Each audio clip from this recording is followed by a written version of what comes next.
O dólar não para de cair e cada dia que passa as pessoas estão muito mais pessimistas em relação ao dólar. Grandes investidores estão até dizendo que pode ser o fim do dólar e o começo de uma grande crise nos Estados Unidos que pode destruir o país. Eu não posso te responder se isso é verdade, mas eu te faço uma pergunta olhando no seu olho. E se você conseguir me responder, você vai passar numa capa de revista com QI em 1000. O que veio primeiro? O ovo ou a galinha? Caralho, o maluco é brabo. Essa é a mesma pergunta que você pode perguntar para qualquer outra pessoa e falar por que o dólar está caindo? E poucas pessoas vão conseguir responder com extremamente certeza. Porque praticamente assim, ninguém consegue prever o que vai acontecer com o dólar. É verdade. Mas a gente consegue ter pelo menos uma noção do que pode e que não pode acontecer. Quer dizer, às vezes não. E uma das coisas que eu sei é que o dólar é a principal moeda do mundo. É onde que tem mais circulação e onde tem mais moedas impressas em relação aos outros países. E o dólar é muito importante na sua vida pessoal, porque tudo que a gente usa tem a ver com o dólar. E uma das principais coisas que influencia na queda do dólar é o aumento da taxa Selic. Porque um tempo atrás, a nossa taxa Selic, ela se encontrava em 2% ao ano. Então imagina, o cara não vai investir no nosso país para receber 2% ao ano. Imagine, você vai pegar o seu dinheiro e vai emprestar para um país e o país vai te falar assim, eu vou te pagar 2% ao ano. Não, você não vai deslocar o seu dinheiro que está alocado de repente em uma casa, em um investimento, em algumas ações, para mandar para um país que está em crise e emprestar somente por 2% ao ano. Não, você vai emprestar se for mais atrativo do que você já está investindo. E agora que a taxa Selic está pagando 11,75, é muito mais interessante você emprestar o seu dinheiro para o nosso país, que ele vai investir em algo que está tendo uma rentabilidade muito maior do que a maioria dos investimentos e ele vai ter muito mais segurança e garantia dos seus investimentos do que você deixar alocado num país. Então, com a cabeça de um investidor estrangeiro, ele vê que é muito mais atrativo agora com o aumento da taxa Selic do que com a baixa da taxa Selic. Não faz sentido. E não é só isso que está atrativo para o investidor estrangeiro chegar no Brasil e investir aqui no nosso país. Por quê? Vamos imaginar o seguinte, que você está a fim de comprar um celular. Esse celular é R$4.000 e você entra lá no site da loja e ele está por R$3.500. Você está tendo um desconto de R$500 e você vai comprar a mesma coisa que você compraria por 4.000 por 3.500. Então é nesse sentido que você olha em relação aos investimentos a mesma coisa. Se um investidor estrangeiro trazer o seu dinheiro aqui para o Brasil e comprar ações muito mais abaixo do que realmente é o valor dela, faz muito sentido ele investir aqui no Brasil, porque ele está comprando a mesma coisa com um preço menor do que ele compraria antes. Então o investidor estrangeiro ele tem muito mais oportunidade aqui, que a nossa bolsa caiu, em boas empresas caiu e também a nossa taxa Selic subiu. Então ele tem muito mais opção de investir aqui no Brasil do que no próprio país dele. Então aqui ele pode chegar a investir em boas empresas que por uma crise, uma especulação acabou caindo o seu preço, mas não o seu valor, sendo a mesma empresa comprando por muito mais barato e você investindo em renda fixa, porque a taxa Selic que ela está pagando muito mais do que qualquer outro investimento que entrega a mesma segurança que ela, a mesma liquidez que ela. Então é muito mais atrativo o cara pegar o seu dinheiro, comprar um pouco de taxa Selic, comprar um pouco de ações que baixou o preço, só que tem o mesmo valor, e comprar um pouco da nossa bolsa brasileira, porque a bolsa caiu muito, então fica muito mais interessante outros investidores de fora investir na bolsa brasileira e na renda fixa brasileira do que em outros países. Então quanto mais dólar está entrando aqui no país, fica muito mais barato, porque aquela lei da oferta e da demanda. Se tem pouco dólar aqui no país, existe o gatilho da escassez. Quando existe o gatilho da escassez, o dólar fica muito mais caro em relação ao real. E quando tem muito mais dólar aqui no país, a gente não tem escassez, porque o dólar está muito mais fácil aqui dentro do país, muito dólar locado aqui no país. Agora o real está sendo muito mais procurado, porque as pessoas estão querendo investir aqui no Brasil, as pessoas precisam investir em real. Então a pessoa pega dólar, compra real e investe na bolsa brasileira, investe em renda fixa. Então a pessoa está comprando muito mais real do que dólar. Então quer dizer que o real está sendo muito mais vendido do que o próprio dólar. Então por isso que o real ele valoriza quando o dólar desvaloriza. É a regra de oferta e demanda. E o segundo ponto é por causa da guerra. Diversos fatores pode começar uma guerra, pode começar um conflito interpessoal ou pode acontecer um conflito por terras ou por recursos, porque cada país tem o seu recurso para oferecer, porque as pessoas também escolhem assim. Um país, qualquer país, eu não conheço o país, então ele não interfere pra mim. Só que a pessoa ela tem que entender que cada país tem um recurso para oferecer que nós precisamos ou outros países precisam, ou até mesmo o mundo inteiro precisa. Porque um país ele tem um certo recurso natural dele, que ele produz o petróleo. Então ele tem muitas fontes aonde que ele pode pegar petróleo que outro país não tem acesso de interferir no país dele e poder pegar. Então cada país tem a sua produção especializada e todos os países dependem praticamente dele. Então se um país ele é focado em produzir petróleo e outro país depende dele, é praticamente obrigado aquele país que tem a força de café vender café para ele e ele vender petróleo para aquele país. Por isso que gira a economia. Então muita gente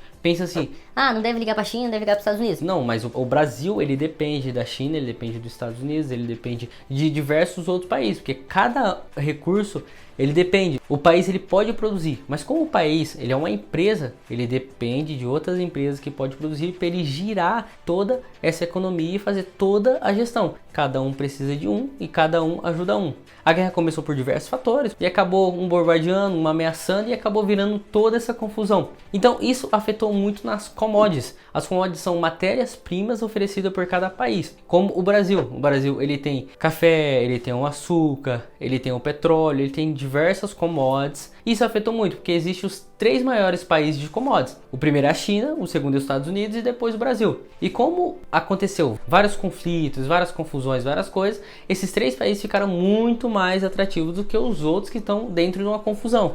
Não que os outros parou de vender, mas sim diminuiu muito o que estava vendendo. Então acabou que começou os países comprar muito mais e as commodities ficar muito mais caras do que já era antes. Então, além de entrar mais dinheiro, mais movimentação no Brasil em dólar, tá entrando muito mais volume. Porque por enquanto, vamos supor que um saco de açúcar seria R$1, agora tá R$5. Então tá entrando $5 de vez em entrar $1. Então tá entrando muito mais dólar no país, porque as commodities aumentou e tá tendo muito mais movimento de compra, por isso que está entrando muito mais. Então isso beneficiou muito o Brasil, que influenciou numa queda do dólar. Mas eu não vou aprofundar muito no conteúdo guerra, não vou falar muito detalhe, muita coisa aprofundada. Se de repente você quiser um vídeo exclusivo, comente aqui embaixo que eu vou gravar um vídeo em relação à guerra. Tudo que está acontecendo, tudo que aconteceu, tudo que pode ser que aconteça no futuro.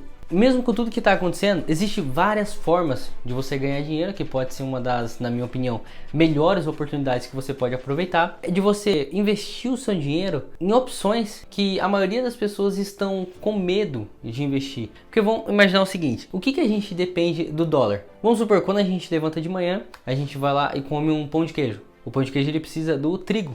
Então a gente usa o trigo para fazer o pão de queijo. Para o país comprar o trigo, trazer o trigo para o país para poder fazer o pão de queijo, ele precisa comprar de outro país. E essa compra ela é gerada dolarizada. Ela não é gerada comprar o real. Eu tenho 100 mil reais aqui, eu vou comprar de trigo. Não, ela tem que ser dolarizada porque o dólar é uma moeda mundial que circula em todos os mundos. Então compra e venda é tudo em dólar. E depois que você levanta, você vai lá e pega no seu celular. O seu celular, as peças dele provavelmente é fabricada na China. E para a gente precisar comprar essas peças, a empresa, a Samsung, a Apple precisar comprar essas peças, ela é traga para o Brasil, só que é comprada em dólar. Então praticamente a maioria das coisas, tanto comida, tanto eletrônicos, é produzido para fora do país. Então o nosso país ele precisa comprar, ele precisa pagar, as empresas precisam comprar em dólar. Todas as negociações, a maioria é feita dolarizadas, como é em questão do carro. O carro a gente pensa assim, a gente tem fábrica aqui no Brasil. Não, a gente não tem fábrica aqui no Brasil. A gente tem montadoras aqui no Brasil. Então existe uma montadora que compra as peças de fábricas de outros países, principalmente da China, compra lá da China o para-choque, compra tudo lá, as peças de reposições, tanto serve num carro, serve no outro, ou tem peças específicas que a fábrica ela já faz para Ford, já faz para Chevrolet, já faz para Volkswagen. Então, para fazer o Gol, eles compram as peças vêm, eles somente montam e botam o carro à venda. Então existem montadoras aqui no Brasil e as peças vêm tudo de fora. E o carro mesmo é tudo dolarizado. Então o preço do carro mesmo afeta o dólar. Quando o dólar está mais baixo, tem a tendência do carro diminuir um pouco o preço, e quando o dólar está mais alto, aumentar um pouco o preço também. Então praticamente tudo em relação à nossa vida pessoal é dolarizado. Então é muito importante a gente saber o que acontece, o que tem a ver com o dólar e o que está acontecendo em relação ao dólar, porque isso é nossa vida, isso é tudo que a gente compra, tudo que a gente gasta, e até o nosso poder de compra tem a ver com o dólar. E a maioria dessas empresas, elas é listada na bolsa, principalmente dos Estados Unidos. Então vamos dizer o seguinte, a gente usa o Facebook. O Facebook é uma empresa totalmente dolarizada dos Estados Unidos. Ela circula em todo o mundo, só que ela é totalmente dolarizada. Então basicamente é o seguinte, vamos supor, se o dólar ele tá mais baixo e a gente vai comprar uma ação dessa empresa, a gente não vai pagar o mesmo preço que a gente pagaria quando o dólar estava alto. Porque vamos supor o seguinte, que a ação daquela empresa é $1. Só que hoje o dólar está R$6. A gente vai ter que pagar R$6 sobre aquele $1. Só que ainda a empresa está custando $1. Só que agora o dólar está R$4,60. Então a gente pode comprar aquela empresa somente com R$4,60. Então fica muito melhor e maior o nosso poder de compra. Então a gente consegue investir em empresas que têm o mesmo potencial de quando o dólar estava alto, quando o dólar estiver baixo, que a gente pode comprar essas empresas com muito mais desconto. Essa daí é uma boa oportunidade para você poder aproveitar totalmente essa queda do dólar, para você poder comprar empresas boas, empresas que são perenes no mercado, que você sabe e confia no trabalho dessas empresas, você poder comprar a mesma empresa muito mais barato. E não tem somente essas opções de você investir, tem como você investir em empresas aqui no Brasil que a principal moeda dessas empresas é o dólar, como é o caso da Klabin, da Vale, de outras diversas empresas, que se você tiver ações e for acionista dessas empresas, você vai estar se expondo ao dólar de forma indireta, como você pode se expor ao dólar de forma indireta com o ETF, com BDRs. ETFs é como se fosse fundo de investimento que você estaria investindo e uma administradora estaria cobrando uma taxa mínima para poder pegar o seu dinheiro e reinvestir de forma até muito mais inteligente. Se de repente você não conseguir analisar uma ação a profundo, se você tiver dúvida, vale muito mais a pena você comprar um ETF, que existe um administrador para poder pegar o seu dinheiro e investir o seu dinheiro através de você, como é o caso do ETF IVBB11, que é um ETF que é administrado, que ele espelha as ações das 500 maiores empresas dos Estados Unidos, que é o Google, a Amazon, a Apple, todas essas empresas. O ETF, ele pega todo o capital gerado e reinveste essa empresa. Toda vez que você investe essa empresa, a empresa vai captando um dinheiro e vai aplicando nessas empresas. E ela sempre vai multiplicando. Então tem diversos analistas, tem diversos administradores, você paga uma taxa mínima sobre a rentabilidade que você tem. Só que se de repente você não conseguir, não ter muito tempo de poder analisar ações, querer abrir uma conta lá nos Estados Unidos e poder investir, faz muito mais sentido você pegar o seu dinheiro, investir em ETFs ou DBR, ou de repente investir em empresas brasileiras que indiretamente você vai estar exposto ao dólar. Faz muito mais sentido. Pode ser um bom momento para você poder investir tanto em empresas dolarizadas e tanto em empresas que são geradas aqui no Brasil, mas tem uma boa oportunidade de você poder comprar as mesmas empresas de um preço mais barato. Na minha opinião, a gente está passando por um grande momento assim, de guerra, de queda do dólar, mas pode ser um momento de grandes oportunidades, que talvez essas oportunidades não vão voltar em relação a tudo que está acontecendo. E lembrando que esse vídeo não é uma recomendação de compra, esse vídeo tem o objetivo de poder te ajudar e te dar mais ou menos uma visão do que pode estar acontecendo com o dólar e o que ele pode afetar no seu dinheiro. E se você gostou desse vídeo, curte esse vídeo. Se você não for inscrito no canal, se inscreva no canal. Meu nome é Giovanni Sobrinho, eu tô esperando no próximo vídeo. Fui!